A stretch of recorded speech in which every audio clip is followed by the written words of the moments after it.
what's up, Chad? Quick demo video for you for your Solos Hold Starkiller. As you know, I got this done today. This took a lot of effort. it's it's a bit of a complex build. There are a lot of small pieces that you had actually put together for me, and then you had weathered for me. So actually, I really appreciate that. Uh, but the main chamber, I mean, it just has so many pieces in there, as you know, because you had them all bagged separately. It was very easy to follow, so I appreciate that as well. But it is all done. It's installed the Proffie. You've got two buttons set up. Your top switch here will be your activation, and your back will be your auxiliary, and I'll show you how that works here in a second. There are some things I had to do to this guy, or some things that I did do right. First of all, it's not going to pick up well on the camera, but I heat stained the top shell like you wanted. So you asked for the bottom piece here and the top piece here to be heat stained, and then you wanted some heat staining on the sides. So I did that for you. I did heat stain just a little bit of the handle for you all around. So kind of like that heat was coming off the crystal chamber, and it burnt the handle. So we got that all taken care of. I did take the control box and I reamed out the holes just a little bit so that these plunger switches would have just a little bit more play and they'd be a little bit more forgiving. So that's working like it should. Um, I wrapped the wire around here. So there's a red wire that I wrapped around here, but this is not wired to anything.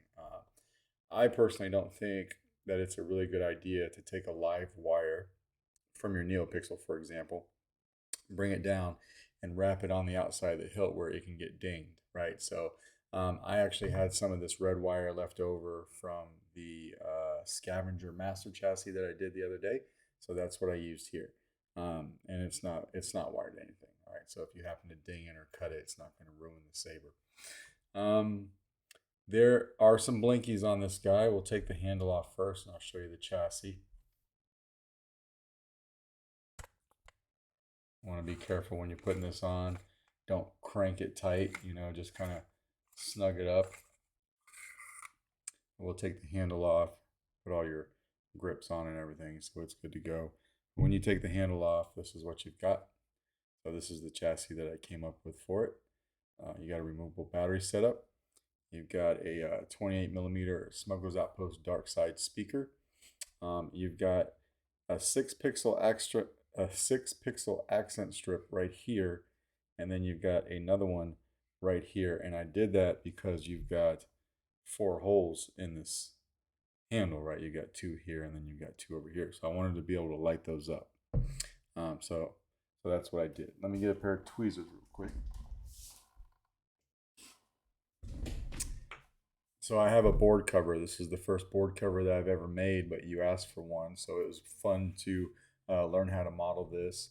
But you'll notice when you get it, you might be able to see it there too. I've got 2 notches there, 1, 2, and then the same exact thing on the other side, right? You can see one right there and one right there. That's just so you can take like an X-Acto knife, or you can take a pair of tweezers or something, and when you stick it in there in any one of those 4 and you pop it up, the door pops right off. It's just a snap fit on it there, right? And then when you take that door off, you can get to your Proffie board right here. So there's enough space there for an L-shaped data cable, and of course you can get your SD card out from there. But the board's not glued in. It is just a press fit down. So if you feel more comfortable popping that board up, you can do that too. The door only goes in one way. You'll notice the 4 notches, or the 2 notches on both sides of this door, they only line up a certain way here on the saber. So just put that on, snap it back down into place, and it goes right on and it stays in place just like that. I was going to use a couple magnets to hold that on, but after playing with it for a while and test fitting it, there really wasn't any need for magnets, and then I get a little nervous having those so close to the board if I don't need to. So we just left it as a press fit, okay? So you got those accents in the chassis. You've got that 9 pixel PCB that you sent me for the main chamber, or the main crystal. The problem with that, or the challenge rather, was that it was the same diameter as the base of this crystal. So this crystal is glued onto a brass base. Normally when I do a crystal chamber, I'll take my LED and I'll put it right up against the base of the crystal. But if I had done that here, I would have lost, I don't know, 6 of the 9 pixels. You wouldn't have been able to see any lighting. So I did go in here. I used some translucent material so that I could drop that pixel down a little bit, but still keep it underneath the crystal. And that way I could light it up all around it too. So you'll see that here in a second. I got all the sound fonts on here that you asked for, or that you sent me rather, all the blade styles that you wanted for them. Just realize there are certain colors that the red in this crystal will cancel out. I think it's the blue, but we'll go over a few sound fonts and you'll see what I mean. It just does not shine right through a red crystal, but the rest of them work fine. Okay, I almost thought when I first turned this on that the pixel was bad because the crystal wasn't shining. But I just come to find out, I think it's the color blue that doesn't shine the crystal very well. Anyway, we'll put a battery in this guy. Dark Lord of the Sith. I'm gonna put the handle on. I do have the crystal chamber doing a little something when the saber is off, as you can see right here, and it's on a timer. So if I don't hurry up and turn the saber on, it'll go off. You can see on that particular one, it's lighting up the crystal nice. You can see how I've got it rotating when the saber's off. Then we turn it on, everything goes solid, right? And then this is what I did for your handle on both sides. You've got swing on and twist off, obviously. The coating I use for the handle pixels is the same thing I would use in like a Fallen Order staff in the back pommel. I wanted this to look like some broken circuitry back here. So it'll flicker on and off, just like that. You can see it flicker on and off. Auxiliary back here. So you got nice shine through in this. And I noticed that you went ahead and you did that modification where you drilled back here. So you've got shine through there as well.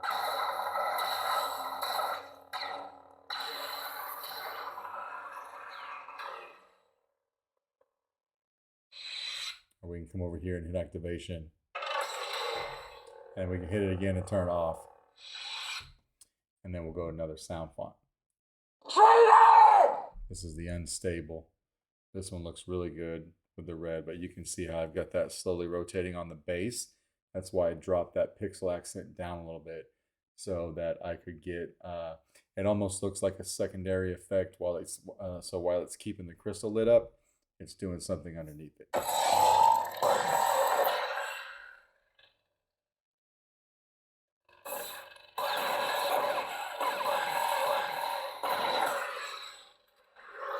Before we go to another sound font, this takes a 7/8 inch blade. You are going to have to heavily sand whatever blade you're going to use for this guy. I do not have a blade that I can test this saber with, so I can show you that the stocks light up in here. Everything was tested outside of the saber, but I can't throw a blade in this demo because if I sand down the 1/7/8 inch blade I have, then it won't work for any other sabers that I test. So just realize whatever blade you have, you're going to have to probably dedicate it to this saber only, and it's going to take a significant amount of sanding. Return the bright star to the Mustafarians, and I may be freed from this curse. Now you can see how this is blue, and it's not lighting up the crystal. So the blue light doesn't want to go through the red. I mean, it's shining from behind it, but theoretically it should be firing up that entire crystal right now.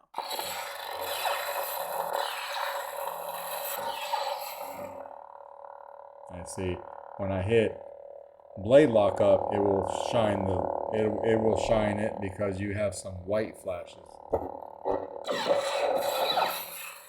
like that.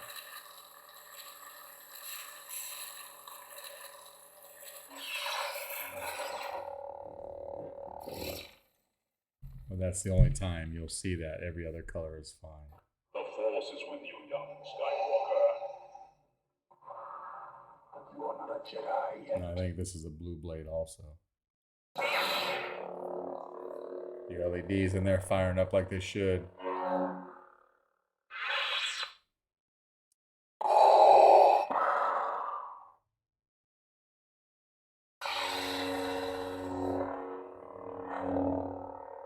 You can really see her shine through right here. And then, like I said, this will be the same no matter what sound font you're on.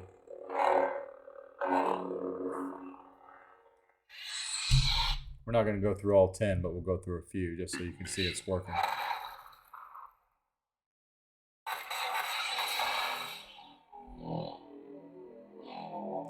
So that is orange how you wanted it, but that orange is going to show up red in the chamber because the crystal's red. Ignition.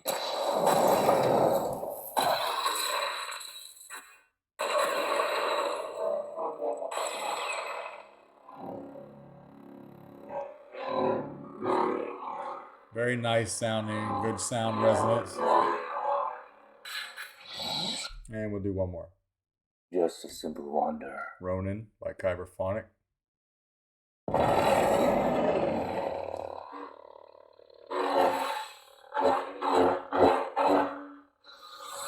And we'll do your soundtrack real quick, which is something I forgot to do. Just a long press on the activation.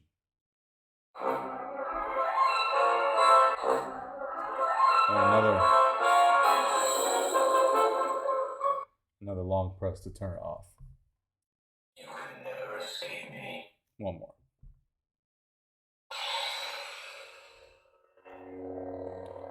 So you see how you might be able to see how it's rotating fast at the base of the crystal while the crystal itself just kind of stays lit up. So pretty cool.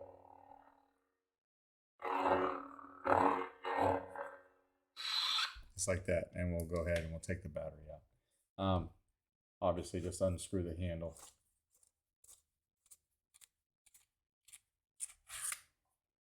Come over here from the positive side of the battery, which is over here by the speaker.